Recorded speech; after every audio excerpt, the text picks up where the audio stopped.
But just to touch on the Caitlin Clark of it all, listen, I think the way that I'm looking at this, no, Caitlin didn't win. It's why she's not number one. I think going to the national championship game 2 years in a row, basically playing big in every big game, hitting every big shot in every big moment, there's something to that, clearly. Raising the level of your teams, there's something this kid is obviously special, definitely one of the greatest of all time. Because Caitlin Clark didn't win a championship, ESPN boldly asserted that she isn't even among the best 5 women's collegiate basketball players of all time.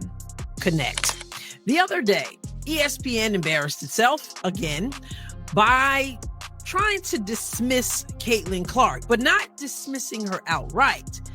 First, ESPN used Caitlin Clark to try to set her up as if they were acknowledging her greatness in college basketball.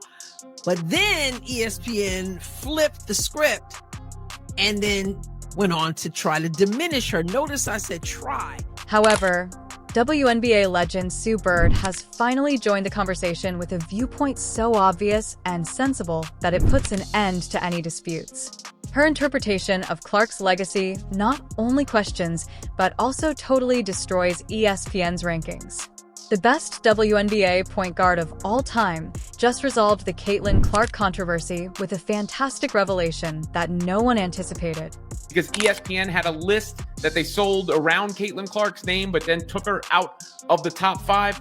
And now Sue Bird has weighed in saying you have to have Clark at least top 3, because who would you pick on your team? Not to mention her accolades. Now, you don't have to have her first, of course, and it's incredibly impressive what, say, Brianna Stewart did, winning 4 championships at UConn, or what Cheryl Miller did in her day. You know, there are plenty of late, Diana Taurasi, so many on the list, right? But at the same time, you know, Caitlin Clark elevated Iowa. Basketball fans worldwide were shocked to discover Caitlin Clark missing from the top 5 on ESPN's ranking of the greatest women's collegiate basketball players of all time. They gave the excuse that she had never won a championship, and that was the end of their argument. Clark broke the all-time scoring record, led the country in points and assists, and obviously passes the eye test, not to mention the impact test. So I think you can argue her as number 1, but it's really tough to just dismiss her and take her off the list. And I think the lack of the championship is the only thing anybody can latch onto.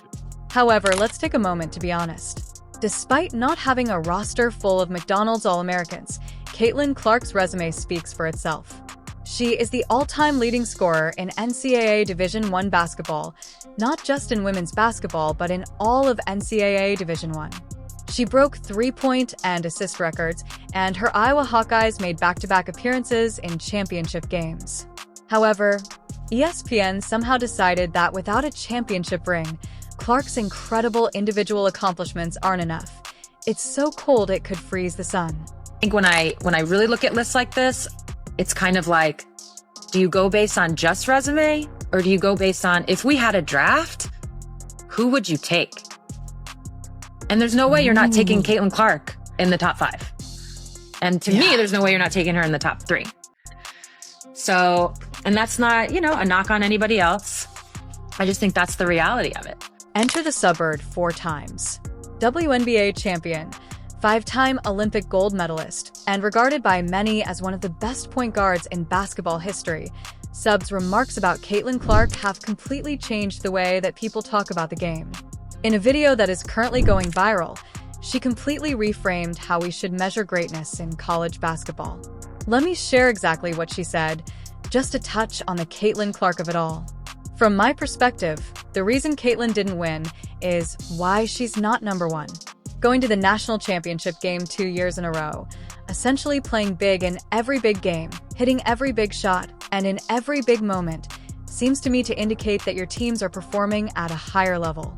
This kid is undoubtedly unique and among the best of all time, but then Sue Bird's mic drop moment was revealed. When I truly look at lists like this, I think it's more like, do you choose based on your resume alone, or do you choose based on who you would choose if we had a draft? There's no way you wouldn't choose Caitlin Clark in the top 5, and in my opinion, there's no way you wouldn't choose her in the top 3, so that's not a slight on anyone else. That's just the truth, in my opinion, and this viewpoint is excellent because it cuts through all the clutter. Subir recently presented the ultimate litmus test for greatness. If you were selecting the greatest college athletes of all time, would you select Caitlin Clark in your top 5 or top 3? The answer is definitely yes. Consider what this means. Bird isn't discounting titles. She admits that Clark wouldn't be number 1 without one, but she also provides important background that ESPN totally overlooked: the fact that brilliance isn't solely determined by prizes. Bird's draft exam is brilliant because it compels us to assess players not just on the basis of team achievements, but also on their true effect and talent. Even the best basketball player cannot win titles by himself because the game is played as a team with 5 players on the court. We'd likely be talking about multiple championships if Caitlin Clark had played for Dawn Staley at South Carolina or Gino Ora at UConn, with their pipeline of 5-star recruits, but she decided to stay in her home state and change the Iowa program instead. Clark took a team with less talent than powerhouses like UConn, South Carolina, and LSU, and still managed to reach consecutive championship games. The fact that Bird's take is from someone who understands what it takes to succeed at the greatest level, not just any commentator or social media star, is what makes it so potent. Sue Bird is an Olympic gold medalist, a champion at every level, and she is adamant that Caitlin Clark is unquestionably in the top 5, if not the top 3. Let's put Bird's test into practice. Suppose you were selecting the top 5 college players of all time. Would you really leave Caitlin Clark off that list? Let's think about who else might be mentioned. At UConn, Breanna Stewart achieved a unique feat by winning 4 titles and consistently being awarded the final for Most Outstanding Player. She is definitely on the list. At USC, Cheryl Miller transformed women's basketball by winning 3 Naismith Awards and 2 titles. Awards for Player of the Year, she is a lock. Diana Taurasi led UConn to 3 straight titles and won the 2003 Naismith Player of the Year award. She is mentioned in the Chammy Holtzclaw deserves to be included because she won 3 consecutive championships at Tennessee and was named Naismith Player of the Year twice. Maya Emo gathered 3 Wade trophies and won 2 titles at UConn. These players all have championship pedigrees and individual accolades, but this is where Bird's viewpoint becomes extremely valuable. If you had to choose 5 players in their college prime, would you really pick them all? She is a contender for awards as the best player in women's college basketball. Caitlin Clark is a revolutionary player because of her unmatched offensive variety, which includes her ability to score from wherever on the court, her court vision, her passing ability, and her clutch performance. She transformed the way women's collegiate basketball is played, watched, and valued. Her talent went beyond simply putting up numbers. This important criterion is overlooked by the ESPN list, which appears to consider titles as the final test of brilliance. As a result, their ranking has received a lot of criticism from fans and commentators, and now legends such as Sue Bird. The dilemma raised by ESPN's criteria is whether a member of a championship team is superior to a transcendent superstar. If not, we don't place Dirk Fizer 5 NBA titles above Allen Iverson, but Robert Haar has 7 more than Charles Barkley, who has 0. No titles. The most perplexing aspect of ESPN's position is the inconsistency. They have never applied this strict championship or bust criterion to men's basketball. Individual greatness and team success are intertwined, but different birds realize this. Pete Maravich never advanced past the first round of the NCAA tournament, but he is frequently mentioned as one of the best collegiate players of all time due to his indisputable individual brilliance. Caitlin Clark should be held to the same standard. Let's also discuss Clark's influence.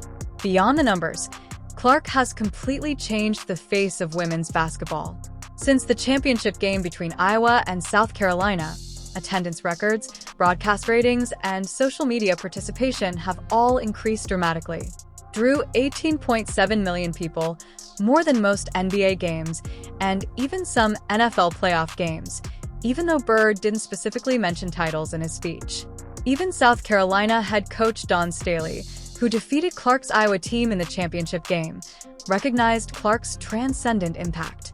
It's important to remember that impact is another essential metric of greatness, And by that metric, no player in women's college basketball history has done more to raise the sport's profile and popularity. The coach who stopped Clark from winning a title acknowledges Caitlin's transcendent impact on our game, which is beyond words. She has drawn in viewers who had never paid much attention to women's basketball. Maybe ESPN should pay attention. This returns us to Sue Bird's insightful viewpoint. What makes Bird's take so refreshing is that it doesn't minimize the accomplishments of other great players. She's not saying that championships don't matter. She's not saying that Clark is unquestionably the greatest ever. She's just saying that by any reasonable measure, Caitlin Clark belongs in the top 5, probably the top 3. The draft test cuts through all the noise, all the metrics, and all the subjective criteria and asks a straightforward question. If talent is the measure, is she one of the 5 best or one of the 3 best? The response to Bird's remarks has been overwhelmingly favorable, with both fans and commentators applauding her for adding clarity to a contentious and tribal discussion. Her point of view is compelling because, as Bird stated, it feels balanced, honest, and grounded in basketball knowledge. That's not a slight on anyone else. I just believe that's the truth. The draft test simplicity is what makes it so effective. It forces us to be honest about the impact and greatness of talent without getting bogged down in the minutiae of particular criteria or subjective rankings. So let's ask ESPN and anyone else who would pass on Caitlin Clark if you were drafting the top 5 greatest college basketball players of all time in their prime. Would you really let her fall outside the top 5? The honest response is no. You would pick her just like Sue Bird would, and that settles the argument. Clark's legacy at Iowa extends beyond her impressive individual stats, which include an average of 31.6 points, 7.4 rebounds, and 8.9 assists in her senior season. More significantly, she turned a program that had never advanced to the Final Four into a contender for the national championship. She also improved her teammates, making everyone around her better. She gave her best performance during the most crucial moments, such as her 41-point triple-double against Louisville in the Elite Eight. But these accomplishments don't go unnoticed because South Carolina and LSU had more talented rosters and won the final games. The fact that basketball is a team sport doesn't lessen Clark's greatness. Sue Bird's straightforward yet insightful viewpoint serves as a reminder of what greatness truly looks like. It's not just about the hardware, but also about the effect, talent, and transforming power. If I could pick any college athlete in their prime, would Caitlin Clark be on my shortlist? The answer is yes, which is why ESPN's list doesn't pass the common sense test of basketball. Bird's viewpoint also emphasizes a crucial point. The best players elevate their teams above what their skill level would indicate is feasible. Though consistently outclassed in terms of raw talent, Clark led Iowa to consecutive national championship games by elevating her team through her play, leadership, and competitive fire. That's what the truly great ones do. They don't just compile impressive statistics, they improve everyone around them, change the game, set new standards, and inspire future generations with each of these actions. Unquestionably, one of the best collegiate basketball players of all time, Caitlin Clark should be in the top 5 and most likely in the top 3. Basketball fans notice it, as does Sue Bird. As Bird stated, this isn't about dismissing other great players. Rather, it's about accepting the fact that is directly in front of us. The only people who don't seem to see it are the people at ESPN, who created their list with a false assumption. The next time someone tries to argue that Caitlin Clark shouldn't be considered one of the all-time greats because she never won a championship, Sue Bird's straightforward question: would you really pass on Caitlin Clark if you were drafting the 5 greatest college players ever? Settles the debate. Sue Bird simply changed the game once more, not on the court, but in how we define greatness. If you're selecting the best college players ever, her flawless interpretation of Caitlin Clark doesn't just put an end to the argument, it completely reframes it.